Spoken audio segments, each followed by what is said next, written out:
Drive into Danger by Rosemary Border.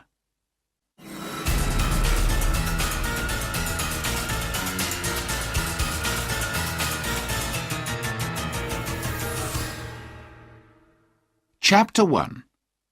A Truck Without a Driver. Mark Miles and his son, Andy, are having a bad morning. "Where's Gary?" says Mark. "He isn't usually late. The truck is ready. Everybody's waiting."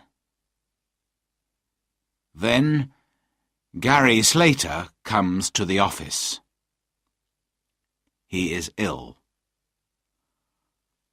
"I've got a bad arm, Mr. Miles," says Gary. "I'm very sorry, but I can't drive today." Just then, Kim Parker arrives. She is a student. Her father is one of Mark's drivers. She is working in Mark's office in her holiday. "Good morning, Mr. Miles," says Kim. "What can I do first?" "Can you drive a truck?" says Mark with a little laugh. "I've got tables in Faversham and wine in Lyon, and no driver." "Yes, I can drive a truck," says Kim. "I've got a license."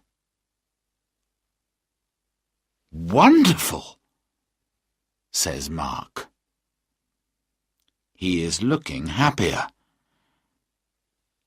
"Have you got a passport?" "Of course. It's at home." Suddenly, Mark is much happier. "Okay.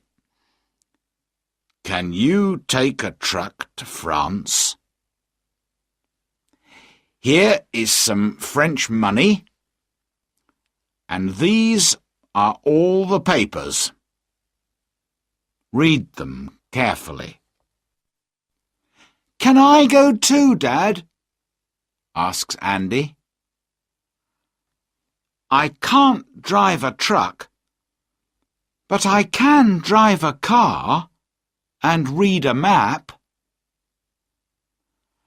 And I can speak French. Perhaps I can help Kim." "And you want to go to France, I know." "Okay, you two. Run home and get your passports, your overnight bags, and some sandwiches. There are sleeping bags in the truck, and a mobile phone too. When you come back, go and look at the map with Gary. He drives to France every week. He can tell you about it."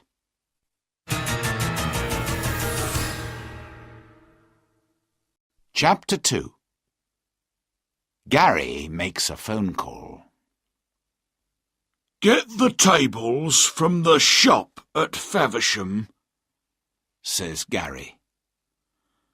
"Then take the ferry from Dover to Calais. At Calais, look for signs to the A26 motorway. It's a good, fast road. Listen, this is very important. All truck drivers must stop for 45 minutes in every 4 hours.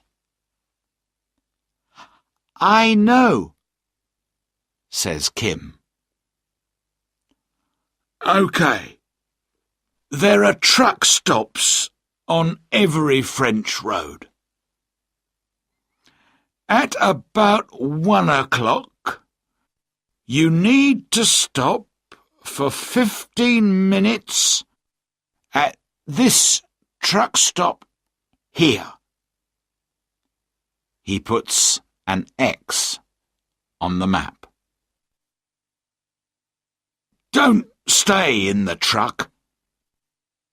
Get out, walk about and get some coffee. You don't want to go to sleep when you are driving. At about 4 o'clock, you must stop again here, near Dijon. Again, Gary puts an X on the map. The cafe at the truck stop makes wonderful coffee. Good luck, and drive carefully, says Gary. Andy and Kim get into the truck and drive away. And Gary makes an important phone call. Hello, Gary here. I can't drive today, but tell Paul it's okay. The truck stop near Reims at 1 and Dijon at 4. Look for a girl with brown hair and a boy in a yellow shirt.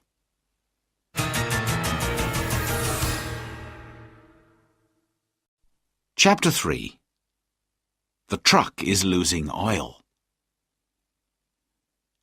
Andy and Kim arrive at Faversham. They tell the man about Gary's arm. The tables are ready. My men can put them in the truck. We can sit in my office and wait. Would you like some coffee? The man says. They leave the truck and go into the office. Kim and Andy drive to Dover and take the ferry to Calais. They drive off the ferry and out of Calais. They find the motorway and a big stop sign. "We need a ticket," says Andy. He puts his hand out of the window to take the ticket. But he is too far away, and the ticket goes under the truck. Andy jumps down and goes to get it. OK, I've got it now, Andy calls to Kim. But the truck is losing oil. Not much, but we must do something about it soon. OK, says Kim. I can do that at the truck stop. Come on, let's go. They arrive at the truck stop near Reims at about 1 o'clock. Kim gets under the truck. You're right, she tells Andy. The truck is losing oil, but it isn't very bad. Then, suddenly, she calls to Andy. "Come and have a look at this." There is a box under the truck. "Is it a sandwich box?" asks Andy. "Perhaps Gary puts his sandwiches in it." "Under a hot, dirty, oily truck?" says Kim. "Nobody does that." "Oh, well, I need some coffee." She goes to the cafe.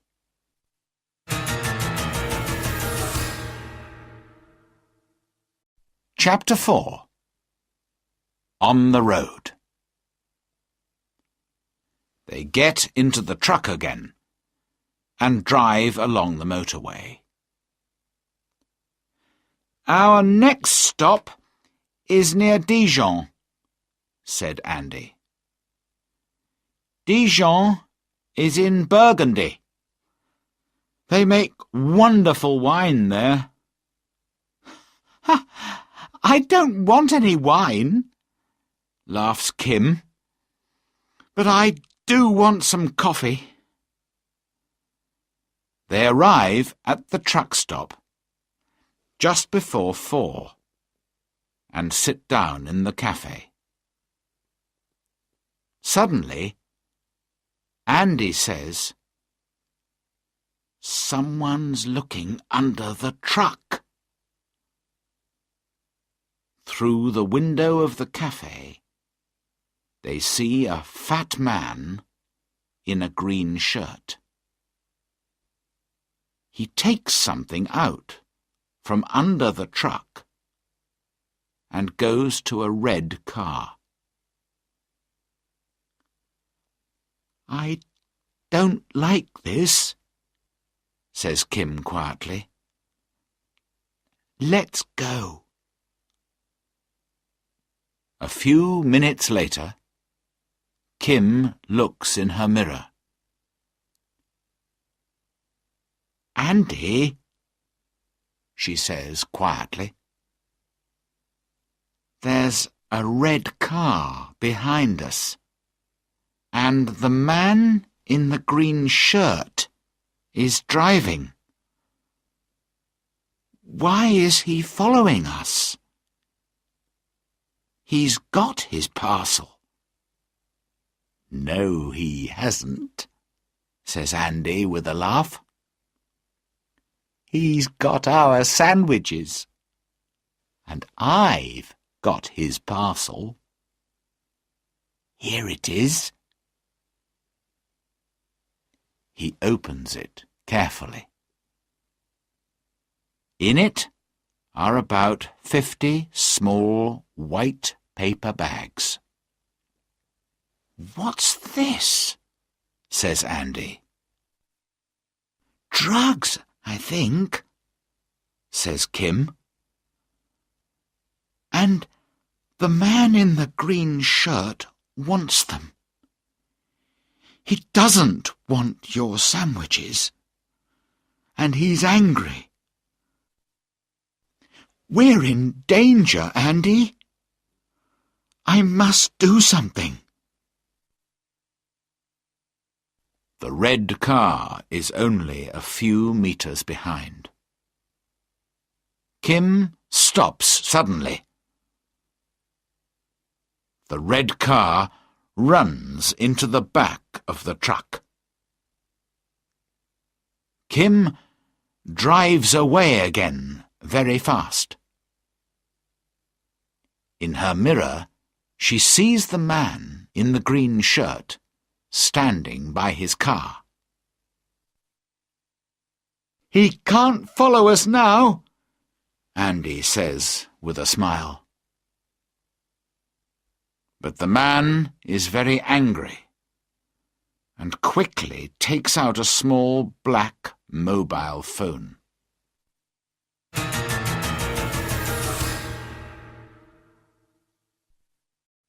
Chapter 5.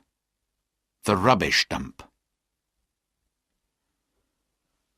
"We must leave the motorway," says Kim. They take a quiet country road through small villages. Suddenly, Andy sees a big sign on their left. "Go in there," he says. "But it's a rubbish dump. Why do you want to go there?" says Kim. But she drives through the entrance. Andy opens his window and throws the parcel of drugs into the nearest skip. "We must phone for help," says Andy. But just then, two men arrive in a white car. A man in a black suit is driving. The man in the green shirt is with him. The two men leave their car across the entrance and jump out. The man in the suit has a gun.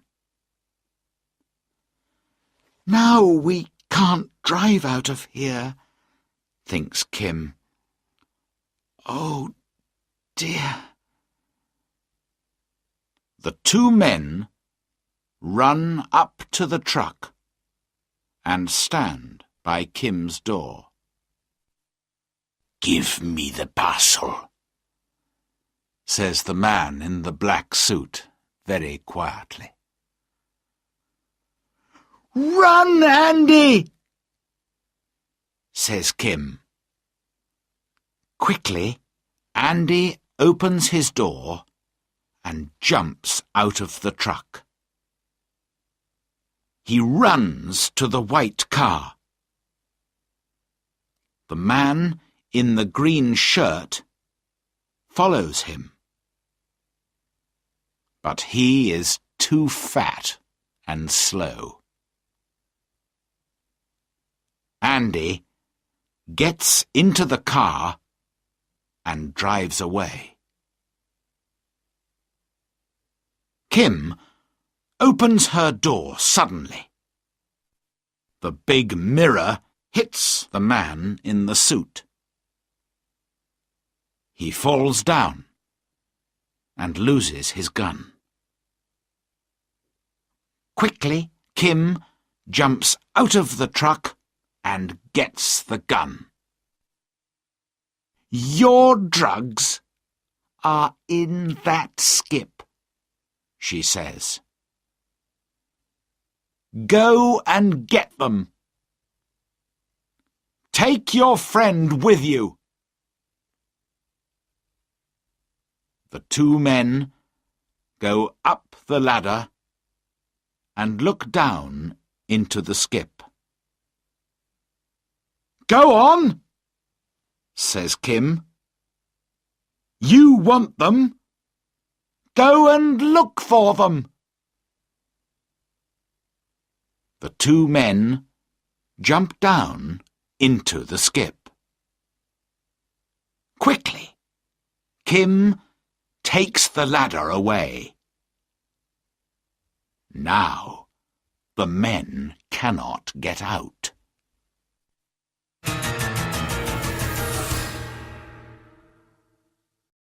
Chapter 6. The police are coming. Carefully, Kim puts the gun in her overnight bag. Then she goes to the truck and telephones the police. A French policeman answers. "Hello? Do you speak English?"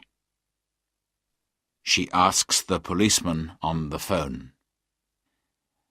But Kim does not speak French.